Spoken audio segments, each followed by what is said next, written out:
Bang Abi, mungkin ini pertama kalinya kamu bermain film horor. Mungkin bisa ceritain suka duka atau challenging-nya seperti apa sih bermain di film horor pertama kalinya?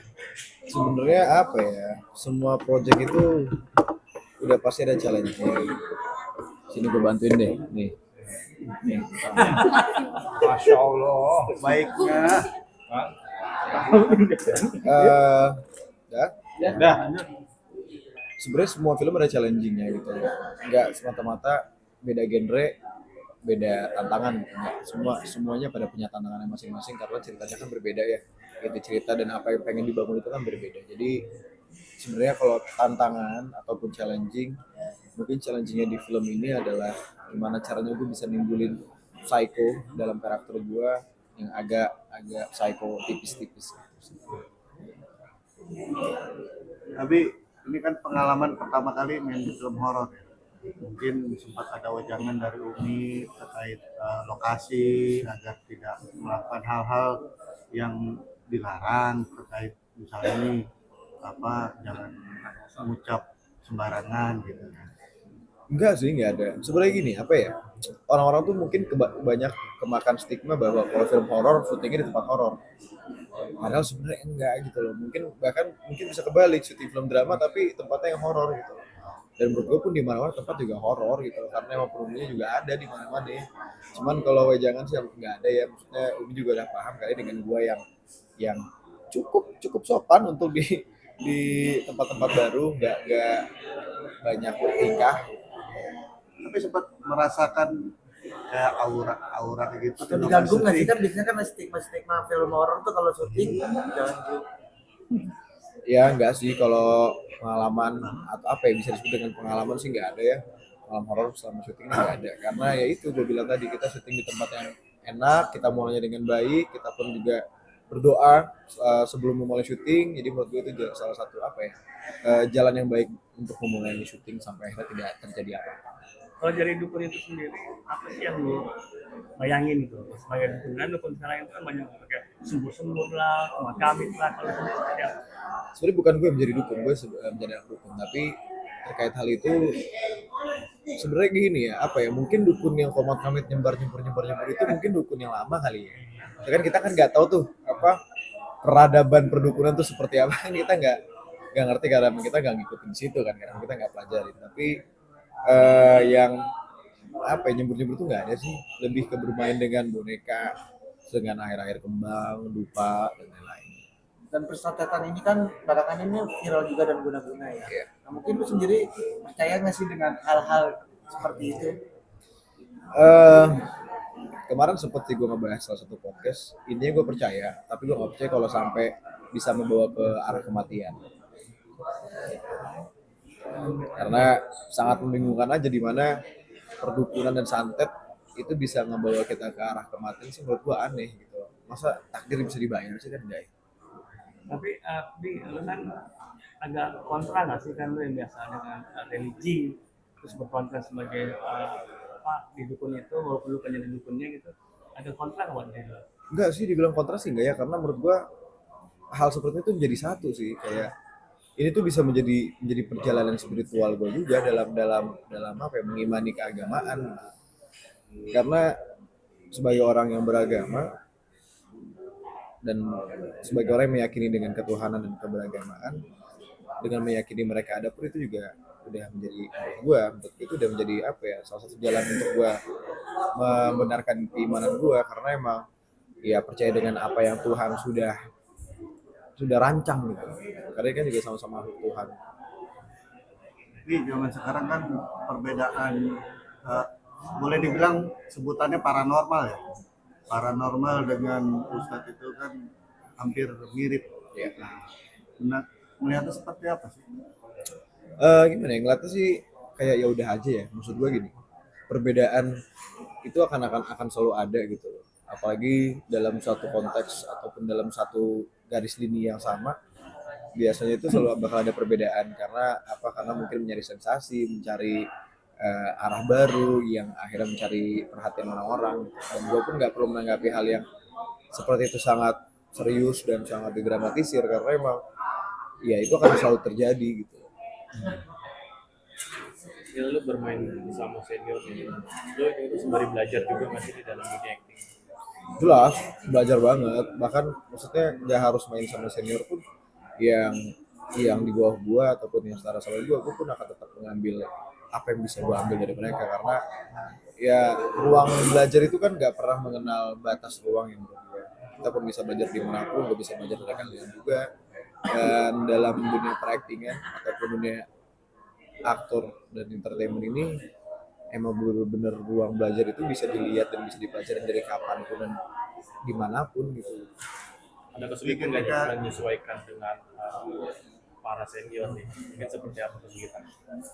Kalau kesulitan sih enggak ya, karena emang teman-teman senior ini pada merangkul kita banget, apalagi yang junior ini yang baru-baru terjun ibarat kata ya. Kita benar-benar dirangkul banget, dijaga banget, dibantuin. Kalau ada kesulitan apa kita sama-sama open discussion, jadi benar-benar belajar bareng-bareng. Dan untuk menyesuaikan sih enggak, karena emang mereka sangat terbuka satu sama lain. Nih, ketika meranin itu belajar baca-bacanya seperti apa sih? Baca-baca apa? Dialognya. Jadi dukun. Oh, dialog jadi dukun gue nggak ada. Gue cuma menjadi perantaranya aja. Yang jadi dukun itu nyokap gue, Happy Salman. Ibu Happy yang jadi dukunnya. Gue cuma perantara, misalnya kayak nyokap gue minta apa untuk misalnya minta sesuatu dari ini orang, ya gue yang ambil. Gitu. Waktu proses syuting itu pernah ngeliat hal-hal baik nggak nih? Tadi udah ditanya tapi nggak ada sama sekali. Alhamdulillah nggak ada. Tapi lu percaya nggak ada setan gitu? Tadi juga udah ditanya tapi gue meyakini karena sama-sama ciptaan Tuhan. Iblis aja ada kok dilempar dari surga. Masa kita nggak percaya ada setan? Ngomong cincin itu ada. Kagak ada isinya. Enggak, ini nggak ada isinya. Nggak ada. Orang yang isinya. Enggak lah, itu nggak ada isinya. Cuman lebih ke fintech aja kan. Itu sih enggak juga, yang mau lucu aja, unik aja. Gue beli. Sama kayak kalung juga itu emang suka yang unik juga. Iya, kalau emang suka yang unik. Karena kebetulan apa yang gue pakai hari ini sangat hitam-hitam semua. Kalau misalnya nggak dipakai kayak ada yang kosong aja, jadi dikasih ini biar ada berwarna dikit. Tapi lo menurut menjaga penampilan lo sendiri ya? Menjaga penampilan sesuai karakter sih sebenarnya. Bukan penampilan harus baik atau harus kelihatan gimana, enggak, tapi penampilan sesuai karakter. Gue pengen lagi terlihat seperti apa. Dengan rambut yang sedikit dipotong lagi, nggak panjang lagi.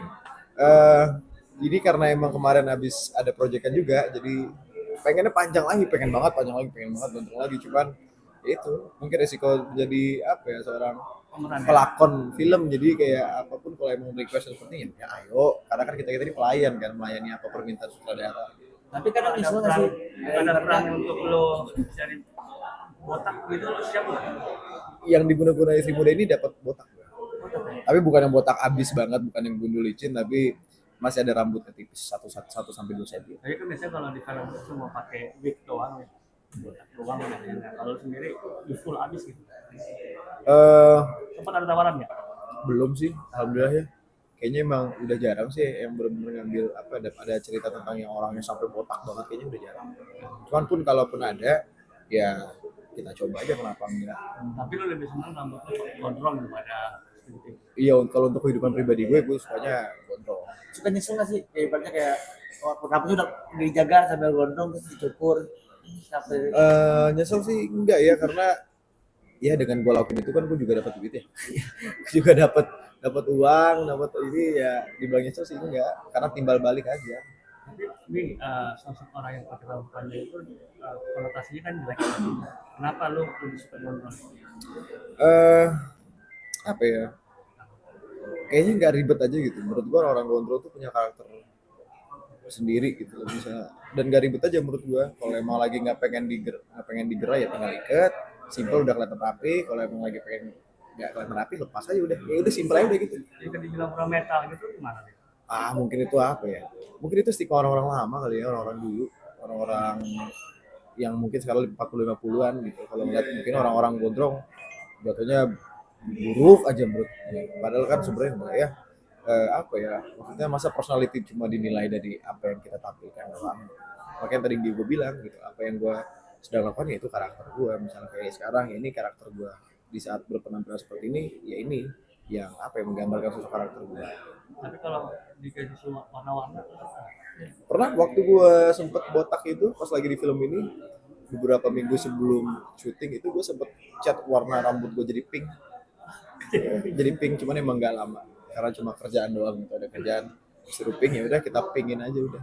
Itu emang untuk pink itu kenapa dibilang unsur pink? Ada kerjaan Ya, maksudnya kerjanya tentang apa gitu? tentang Warnanya kok pewarna pink, bukan rambut. warna merah. atau biru? Sebenarnya ada warna lain, ada merah, ungu, sama pink. Tapi kalau merah kayaknya aneh ya. Ungu juga kayaknya agak aneh, kayaknya pink aja deh. Udah, akhirnya pink aja. Iya mungkin itu jadi hal yang baru aja sih bagi gue juga. Berarti suka eksplor hal-hal yang baru. Yes, gitu dia. Gue suka eksplor hal-hal baru, yang unik-unik lah kita coba. Tapi kan biasanya orang panjang itu ada konotasi punya tato. Terus sendiri mau Apa? pakai tato.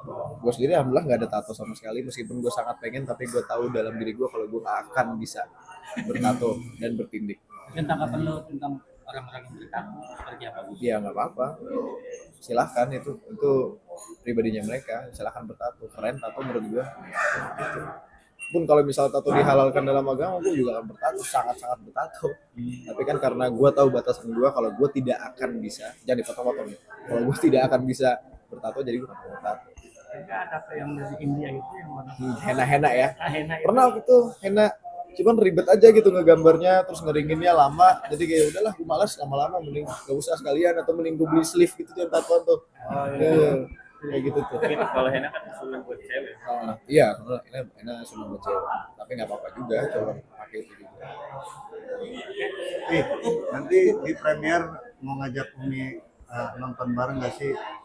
Sama juga. Insya Allah Umi akan datang nanti premier. Insya Allah Umi akan menyaksikan anaknya menjadi anak dukun. Dan kita lihat reaksinya seperti apa. Karena film ini kan agak apa ya? Agak nggak normal lah gitu kan film. Agak lain lah. Kita lihat reaksi Umi seperti apa. Sempat ngasih tau nggak ke Umi? Ini aku di film Oh, jadi ini dukun. perannya jadi dukun. Oh iya, masih tahu. Video call juga pas mukanya lagi hancur segala macam, video call juga. Terus kayak asal kenapa lu kata kenapa? Enggak apa ini film. Oke. Berarti Sinta juga akan diundang ya untuk premier. Nanya. Jawab aja. Nanya doang, nanya. Ini kayak Senin terakhir kayaknya. Tapi dia pasti Sumpah deh bener ya Bang ya. Ini kemarin-kemarin juga banyak yang kayak gini. Kita adu, gue cuma bilang adu-aduan lama-lama aja, tahan-tahanan gitu. tahu aja makanya. Diem aja ngomong-ngomong. Nomor 7 tahun. Berapa kosong? Kosong sih. Iya, 4-0 lumayan di Jepang nih. Iklan. Yuk, dah semuanya. Ya. Promo dong. Oh iya, nih. Nah, kalau promo mau dah. Yuk. Oke, dan Oke, semuanya, teman-teman semua, jangan lupa untuk nonton film Guna-Guna Istri Muda, bakal tayang tanggal 27 November 2024 di bioskop. Ditonton, tapi hati-hati, jangan bawa istri, takutnya nanti malah curiga sama para kalian kan. Terima kasih. Thank you, Bi. Sama-sama. Thank you, Bi. 4-0 lagi. Iya.